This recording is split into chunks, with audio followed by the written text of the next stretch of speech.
வாழ்க வையகம், வாழ்க வையகம், வாழ்க வளமுடன். தலைப்பு: குண்டலினி யோகம். நாம் உணர்ந்து உலகிற்கு உணர்த்துவது எளிய முறை குண்டலினி யோகம் என்பதாகும். எளிய முறை குண்டலினி என்பது அறிவின் பதிவை கொண்ட உயிர் சக்தியை மேலே நோக்கி எழச் செய்து அதிலே ஒன்றி நின்று இயற்கை இரகசியங்களை உணர்ந்து தன்னிலை உணரும் பயிற்சியாகும். உயரே செல்லாமல் கீழ்நோக்கி போகவிட்டால் மேல்நிலை அனுபவ உணர்வு பெறுவது போய் தாழ்ந்த உணர்வுகளே தலையெடுத்து ஓங்கும் நிலை ஏற்படும். அதைத்தான் இன்று பெரும்பாலும் காண்கிறோம். அதனால்தான் சிக்கல்கள் ஏற்படுகின்றன. மனிதனின் இந்த பழக்கத்தால் அவனின் உயிர் சக்தி கீழ்நோக்கிய இடத்தில், அதாவது மூலாதாரத்தில் தேங்கி கிடக்கின்றது, குண்டலித்து உள்ளது. இதனையே குண்டலினி சக்தி என்கிறோம். சக்தி என்ற உடன் அது உடல் எங்கும் நிலவுவதாயிற்றே என்ற எண்ணம் எழலாம். எங்கும் இயங்கும் சக்திக்கு ஒரு இயக்க மையம் வேண்டுமல்லவா? இந்த இயக்க மையமே மூலாதாரம் எனப்படும்.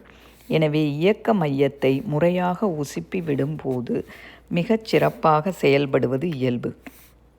அதைத்தான் எளிய முறை குண்டலினி யோக பயிற்சி என்கிறோம்.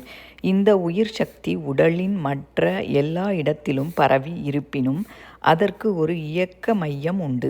இரத்தம் உடல் முழுவதிலும் பரவி இருந்தாலும் இருதயத்தை இயக்க மையமாக கொண்டிருப்பதனை போல, காற்று உடல் முழுவதிலும் பரவி இருப்பினும் நுரையீரலை இயக்க மையமாக கொண்டிருப்பதனைப் போல உயிர் சக்திக்கும் இயக்க மையம் இருக்கத்தானே வேண்டும்.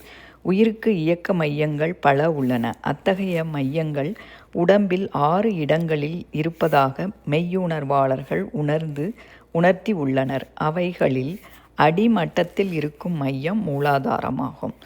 ஒவ்வொரு மையத்திலும் உயிர் சக்தியை இயக்கிவிட்டால் அதற்கேற்ற பலன் ஏற்படும். மேலும் கீழே இருந்து மேலே போக போக பலன் மிகும்.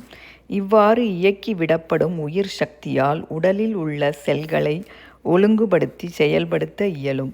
உயிர் சக்தியானது உடலின் செல்களுக்கு ஒத்த முறையில் அமையவில்லை என்றால் உடல் நோய்கள், மனநோய்கள் போன்றவை ஏற்படும். எனவே ஆற்றல் மிக்க உயிர் சக்தியை சேர்க்கவும் பாதுகாக்கவும் அறிந்திருக்க வேண்டும்.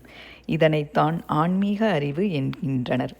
இந்த தெளிவையும் பயிற்சியையும் நல்குவதே எளிய முறை குண்டலினி யோகம் என்பது. உயிர் சக்தியை உணர்ந்து அதன் இயக்கத்தை நெறிப்படுத்துவதன் மூலம் அதன் படர்க்கை நிலையான மனதையும் சீரமைத்து கொள்ள இயலும்.